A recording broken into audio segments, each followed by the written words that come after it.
It's fun. Okay, we're live. Okay. Okay. Thank you and welcome to Hurricane 2020, a webinar presented by Mr. Dan Summers, Director of Collier County Bureau of Emergency Services and Emergency Management. Presently, Mr. Summers oversees the Bureau of Emergency Services for Collier County, who provides emergency management, emergency medical, aeromedical, and medical examiner services to the residents of Collier County. Since moving to Naples, he has led efforts to coordinate over 30 presidentially declared disaster events in his career. Director Summers, I welcome you this afternoon on behalf of the community of Maple Ridge at Ave Maria. Thank you for taking the time to be here with us this afternoon. Well, you're certainly welcome, and I appreciate the opportunity. And boy, isn't it an unusual situation, unusual time that we're working with right now, and certainly appreciate the interest. And while we're all struggling through the COVID challenges, we have one more thing on our, unfortunately, our emergency / weather / disaster radar, and that's hurricane preparedness. Let me take a few minutes and kind of update you on a handful of items that are of concern going into this hurricane season here in Southwest Florida. First of all, the National Weather Service, NOAA, the National Hurricane Center, as you know, has predicted a very busy hurricane season. Right now, we're being affected by some of the Saharan dust and some change in weather patterns, but without a doubt, the water temperatures, the tropics are quite warm and the conditions are right. Fortunately, we've got some weather patterns working in our favor here for the next couple of weeks at least, we hope. And then we'll just have to see what happens as we get into late summer and early fall with our hurricane preparedness. I have to just take a minute and tell you that since March the 3rd, we have been in an emergency operations mode with COVID. Although you're looking at the Emergency Operations Center and you don't see anybody in it, we've been doing hundreds of webinars and I would say probably hundreds of conference calls working as a community to address COVID. There are a lot of challenges going on and across the board, but I will tell you that the team working in the background, our Florida Department of Health, all of our public safety agencies, our hospitals, our nursing homes, our nonprofit agencies, as you know, with a lot of food programs, et cetera. You hate to have a disaster, but you certainly can't be more proud of Collier County. You know, these are not easy times. We've hit some speed bumps along the way, and but this community continues to work together very, very well. And we're very blessed in the community support. And I encourage you all to you know, continue to support a lot of these human services and nonprofit agencies that are working so hard to address those folks heavily impacted by COVID and the economic challenges. So I just want to say a word of thanks. I wouldn't dare list them all because I would miss somebody, but you know, it is a partnership with state government, local government, federal government, and without a doubt our nonprofit agencies and our neighbors and partners. So I just want to put in a plug and say thank you for that. A little success story for us, Collier County Emergency Management has been the central depot, the warehouse, if you will, for PPE during COVID. And our little shop has pushed out over 700,000 pieces of PPE to support 85 agencies in Collier County. So I feel like I should be in the Amazon business, I guess, maybe, but so a lot's going on here. But shifting gears back to the hurricane message for this year, besides the fact that we anticipate a busy one, we all know that COVID has affected supply chains. It's affected the availability of personnel. We used to say the first 3 days of your hurricane preparedness kit or the first 72 hours were up to you. We've added a day to that. We just said simply, you need to make sure that your individual and family hurricane preparedness kit has got 4 days of supplies in that. And that's hard for some people to do. And we're encouraging people to set a little bit aside each week. We may not recover as fast as we have in the past, whether utility systems are affected or the availability of personnel the availability of subcontractors, everything that we rely on in the private sector, we're reminding folks could be affected after a major disaster for recovery. So that individual family preparedness, being as self-sufficient as you possibly can, understanding it's going to be a little bit longer, is even in the case that we're in today. Communications. My next point to you is communications is so very, very important. You see the little brochure here called Alert Collier. And that Alert Collier mass notification system has been very, very successful here in Collier County. It's been a joint effort with the state. All 67 counties in Florida have it. Couple of things. If you have a published residential phone number, we have the ability to send targeted messaging about emergencies, and we use this extensively during the wildfire just a couple of months ago. We can get emergency information to you if warranted. On your cell phone, however, we cannot just automatically hit your cell phone. It's an FCC violation. You have to go onto our website, set up a password, and subscribe to cellular notifications. You can also say, I don't want to get an alert or a notification at 2 o'clock in the morning. So you can set quiet hours and you can set some parameters. So we can notify you with a text message, a voice message. We can leave something in your voicemail box, and we can also send you an email. And the technology is there, the accounts, the information is safeguarded. The company that hosts this for Collier County and for the state, there was a multi-million-dollar investment in the security as well as the system, and this is a similar program used at the federal level. So we encourage you to go to alertcollier.gov and sign up for mass notification information. And when you hit the submit button on your cell phone, you're going to get a test call. And when you get that test call, you need to acknowledge it. So we, again, have your permission to notify your cell phone. So check us out at Alert Collier. The other activity going on that we have, and this is not as prevalent for Ave Maria because you're well out of any storm surge inundation zone, but we have remapped our evacuation zones in Collier County. We always will still give you a geographical reference. So if you're familiar with US Highway 41 or Tamiami Trail, we might say everyone to the west of Tamiami Trail needs to evacuate, or to the west of Airport Pulling Road, et cetera, might be part of that evacuation. But we have new evacuation zones, and if you have friends or family that are much closer to the Gulf, by all means, make sure they understand their evacuation zone. And all of this information I'm sharing with you is on our website at collierem.org, or to go to Collier.gov or colliercountyfl.gov. So we're real easy to find, and so much of this information, we're getting a lot of top billing, if you will. So we're on a number of home pages. Also, we're pretty proficient in our Facebook and Twitter accounts as well. Again, it's Collier EM. You can find us on Facebook and Twitter. And we don't post every single day. We don't want to get our social media fans burned out a little bit with too much information. But when an emergency is threatened, we're very good about a lot of frequent updates. And we're doing more and more Facebook Live type 2, 3, 4 minute little videos on preparedness or evacuation, generator safety. Those kind of things are coming later this fall. So again, if you're social media savvy, by all means, friend us there and listen and monitor what we're putting on our social media channels. The other thing that we want to remind you about, just a little bit, get my papers in a row here, is that on our website, pardon me, on our website, you see our All Hazards magazine.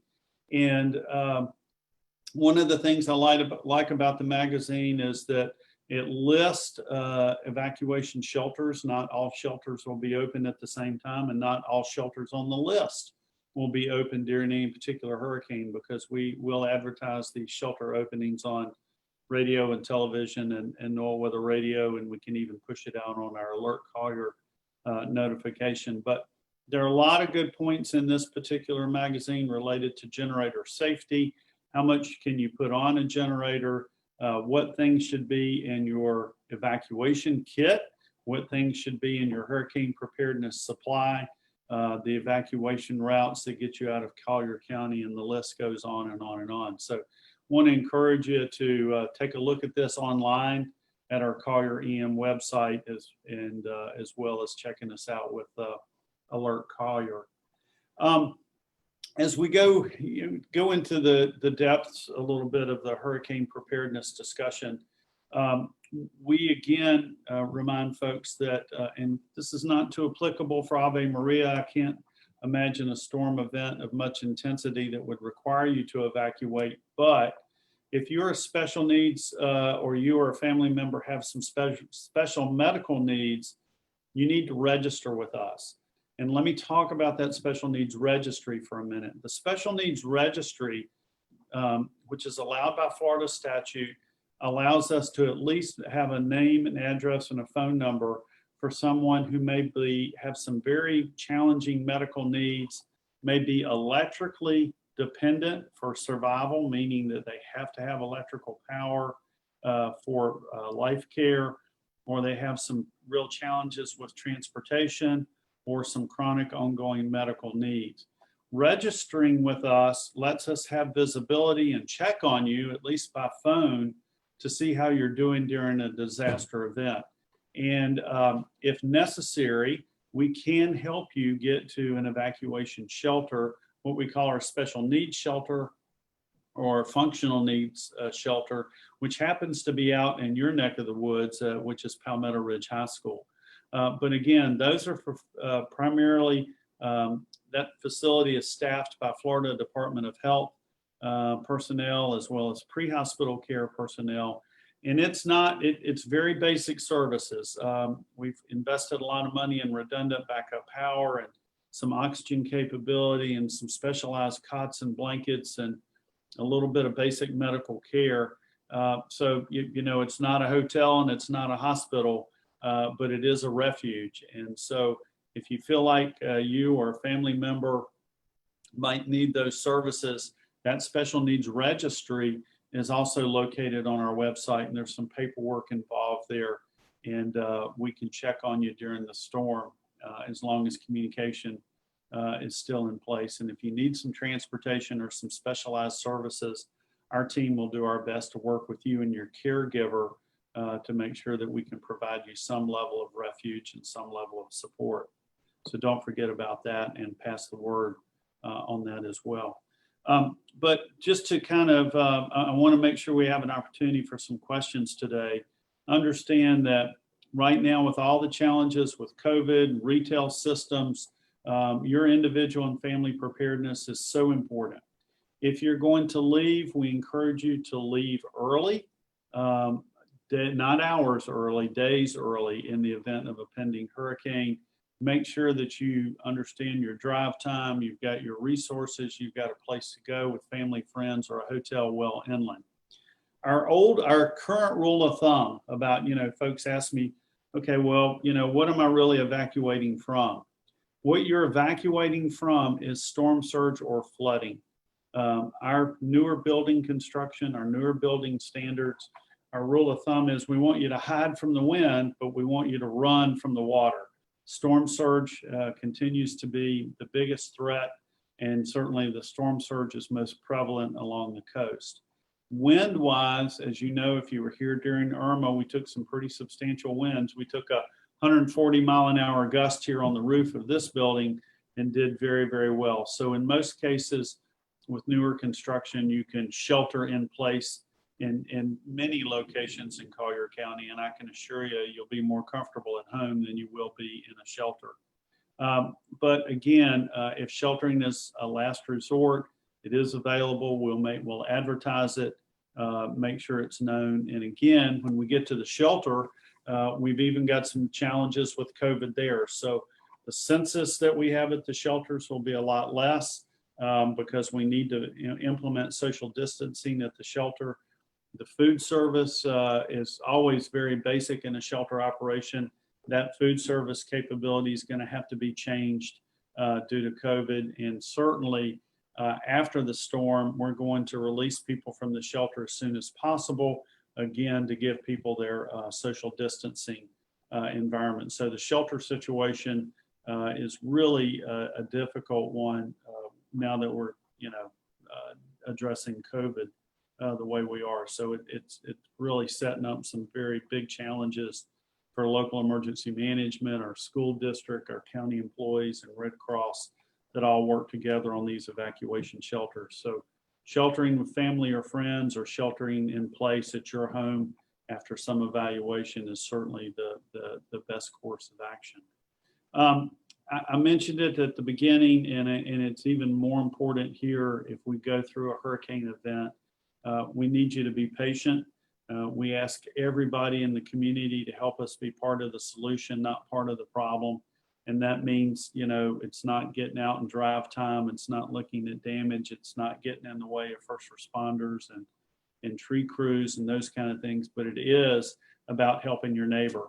And you've got a great community there that can look after each other a little bit. And government can't do it all. We're stressed to the max on these events, and we will always do our best. And we've got great public safety partners that are always going to be there when things are difficult. But now more than ever, this self-sufficiency, this resiliency that you need within your building, within your home, or within your business, it's just super important right now because these are very difficult times.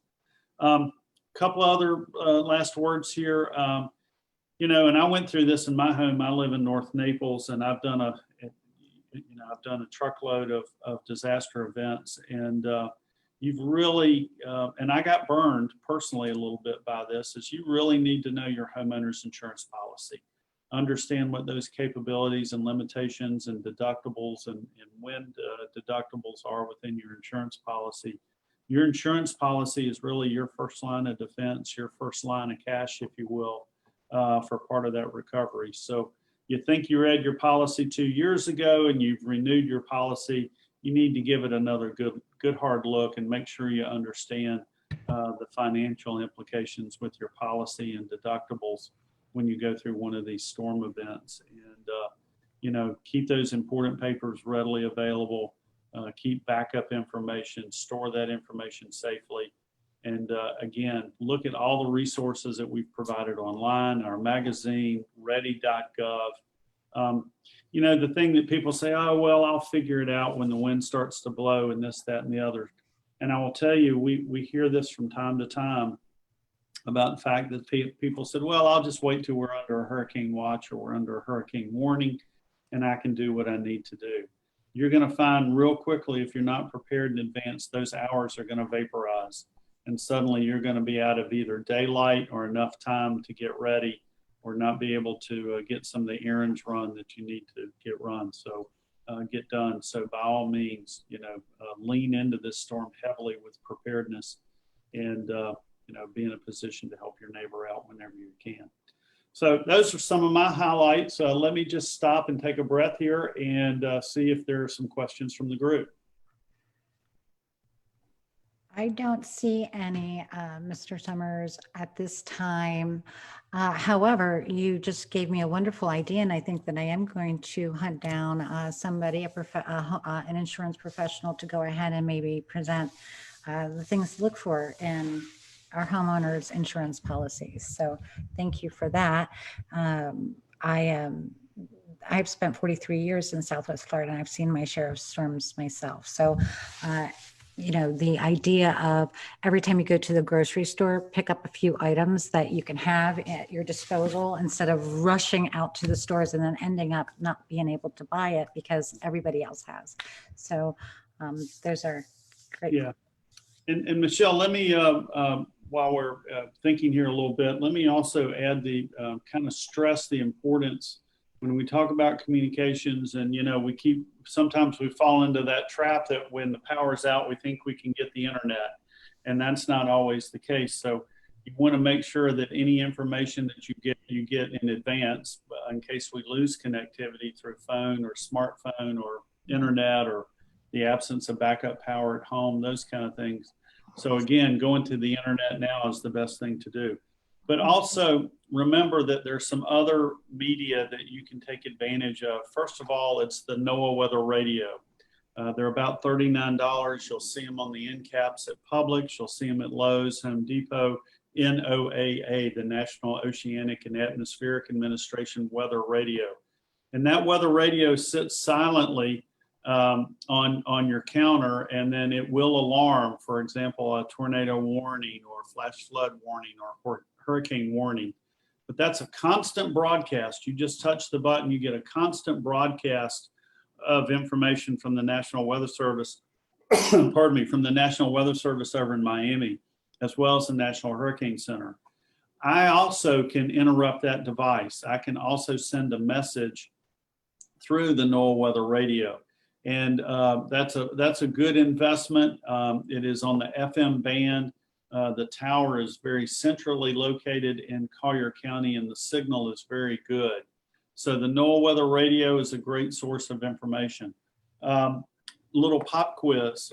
Who knows where's our emergency alert FM radio station? And you know, if you remember that noise that you hear, I call it the ducks making noise on your FM radio you hear sometime, which is the emergency alert system test. We used to know it as the emergency broadcast system. It's now called the emergency alert system. And remember that FM radio still is a good source of information as well. We have a great working relationship with WGCU FM, which is our local national public radio. We actually have satellite communication capability into their studio at Fort Myers. So we can get emergency information to that particular FM station as well. And certainly some of our FM stations will broadcast or simulcast with Waterman Broadcasting, such as Wink or WZBN. So FM radio, don't get rid of that FM radio or that what we used to call a transistor radio, because that still is an additional source of information that broadcasters carry most of the day, if not around the clock, during one of these hurricane events. And so information is the key to your success. So I'll see if any other questions or comments come to mind. I'm not seeing any on Facebook, or I invite you at this time, all attendees on Zoom and Facebook, to ask some questions if you have them at this time. Thank you. Many are at work, probably. Okay. All right. Well, so we talked about special needs registry. We talked about our alert Collier. We talked about our evacuation zones. We talked about the challenges associated with an evacuation shelter and our preferences that you shelter in place or shelter with family or friends well inland if you have a storm surge threat. Generator safety. A lot of us are buying generators and sticking those things in the garage for the next rainy day. Back during Hurricane Charlie and Wilma, it didn't happen in Collier County, but it happened in an adjacent county where we had 7 fatalities in one situation from carbon monoxide poisoning. So I can't stress enough with these small portable generators that you read the owner's manual, that you follow the instructions provided by the manufacturer. A lot of these inexpensive portable generators, you cannot run them in the rain. They were not designed to operate in wet weather conditions.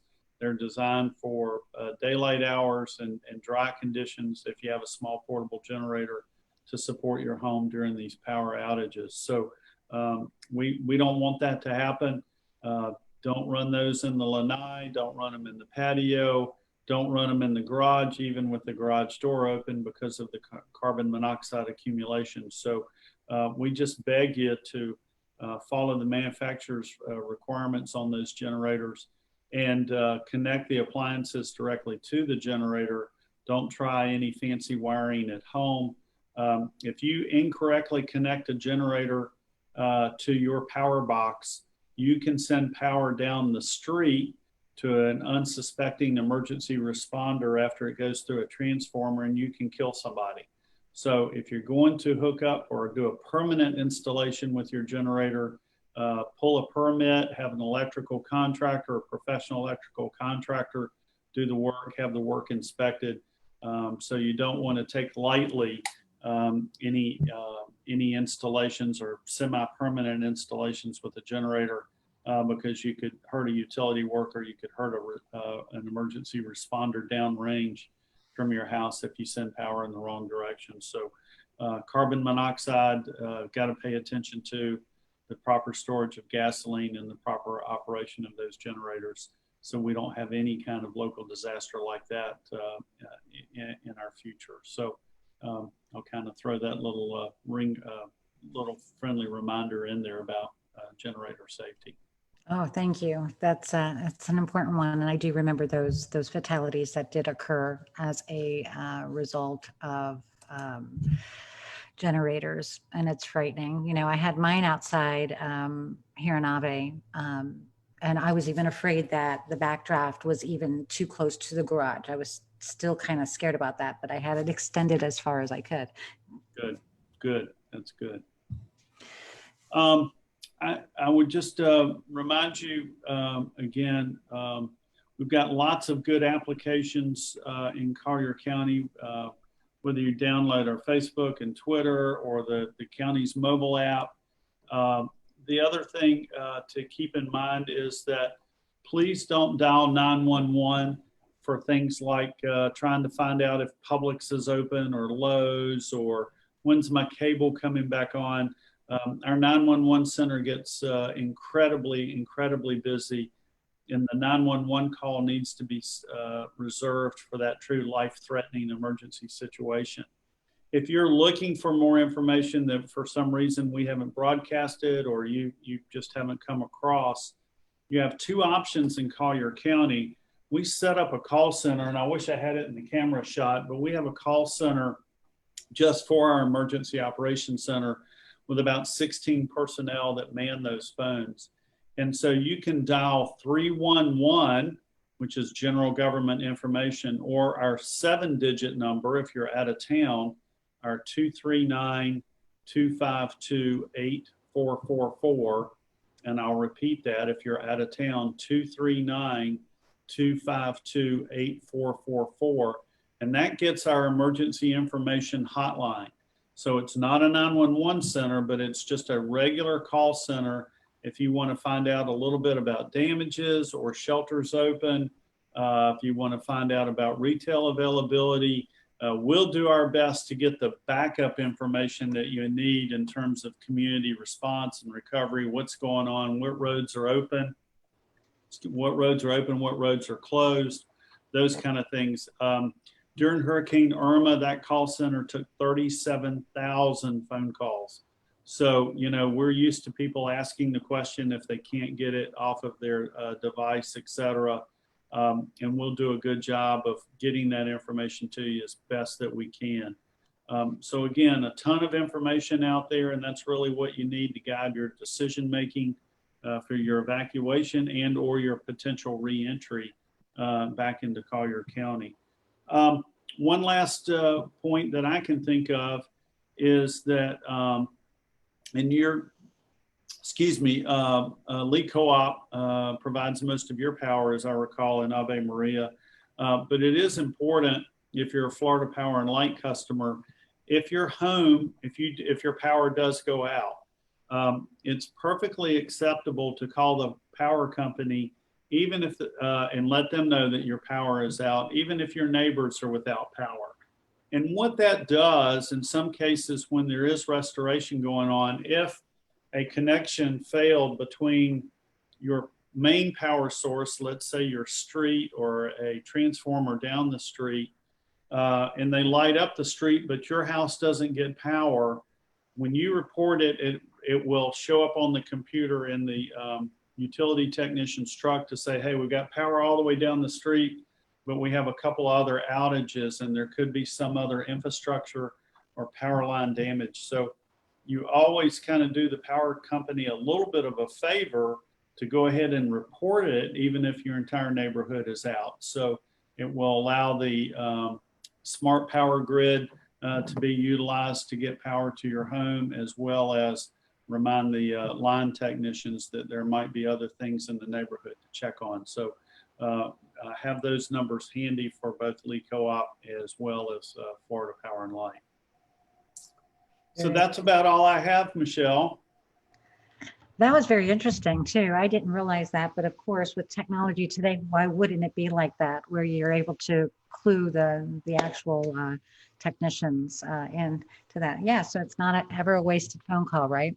No, it's not. Mm-hmm. You know, and let me finish up with this too. You know, staying in contact with family or friends during these incidences are very important. And remember that when you're on that smartphone or on that cell phone and you're making a voice call or a data call, so to speak, you're consuming a lot of information or a lot of bandwidth or resources on the cellular phone. We encourage people to become text savvy.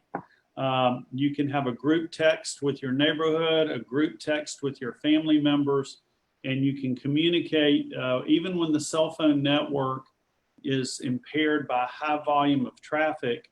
Usually a text message will go through. So group text, family, friends, you're okay, you're doing okay, you're traveling to Orlando, whatever it may be. We encourage folks to be text savvy. And also in Collier County, not all the 911 centers in Florida can do this, but you can text to 911 in Collier County as well if you have an emergency. So again, for those folks that haven't quite mastered the texting on their phone, I sort of, you know, I have my 12-year-old grandson available for consultation if needed, but you know, that's always a good thing to do with family or friends, is get that group text set up. Check in with each other from time to time. Let everybody know that you're doing okay, and those text messages will typically go through even if the cell phone network is a little bit challenged. Mm-hmm. Mm-hmm. Very, very good. Awesome. That's great information from the director himself. So we've got it straight up from the guy. So thank you so much. The information can never be said enough. You know, we always need those reminders because we're all busy and we get caught up in everyday life, and we have our work and things like that, and our children and families.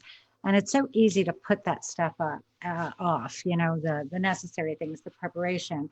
And those band radios, they're very inexpensive, like you mentioned. I actually have one myself, and it does sit on my dresser. And anytime there's an issue with weather or tornado activity or anything like that, you know, it goes off. It's kind of scary when it goes off in the middle of the night. It is. It will. And I've peeled myself off the ceiling many a times, and I've been doing this for a long time. Yeah, it's meant to do that. So it's doing its job. So thank you for that. That was exceptional information. Good. Well, it was a pleasure to be with you all. We'll keep our fingers crossed, and that we have a quiet season, and we hate to have to go through one of these events, but boy, you know, this is when a community really comes together, and I know Ave Maria community's done a lot in public service and helping other folks out, and that's very much appreciated. And you know, going through one of these events, it's not the sport I want to have, but we call it a team sport, and that it takes public and private partnerships. It takes good support and patience from the community to get through one of these events. And no doubt Collier County will rise to that occasion if we go through that again this year. But you know, we're all working hard here to be as prepared as we possibly can. We don't have all the answers. We don't have all the money. We don't have all the supplies, but we can work through those problems. And again, you know, have some comfort to know that the entire team here in Collier County, and although there are 56 work positions down here that are not occupied right now, there are 56 agencies that are part of this team to get through the next event, and no doubt we will. So thank you very much for the opportunity to be with you today. Oh, it was our pleasure. Thank you so much for spending some time with us and coming on and reaching out to the community of Maple Ridge Ave Maria. And of course, I'm hoping that that's spreading out beyond the community of Maple Ridge and throughout the city of Ave Maria. And I must mention that Ave Maria, as you mentioned, we're pretty tight. We're a pretty tight neighborhood, and we did all have each other's backs during the last storm. And barbecue grills were brought out to the driveways, and everybody was cooking up a storm and sharing up a storm too. So it was awesome. Good. Very good. Have a good one. Y'all take care. Bye. Thank you.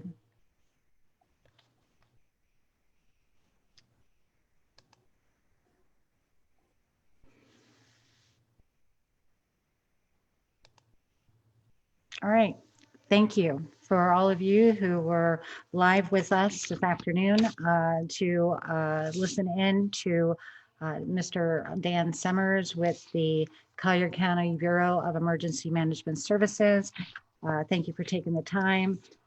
Spread the word. This is going to replay this evening at 7:30 so that those that weren't able to make it this afternoon will have the opportunity. It will be archived though on the Club at Maple Ridge Facebook page for further viewing. And I'm also going to be placing it in other places on the web so that it's easily accessible to everyone. So with that, I thank you for coming on with me today and have a wonderful afternoon. Thank you.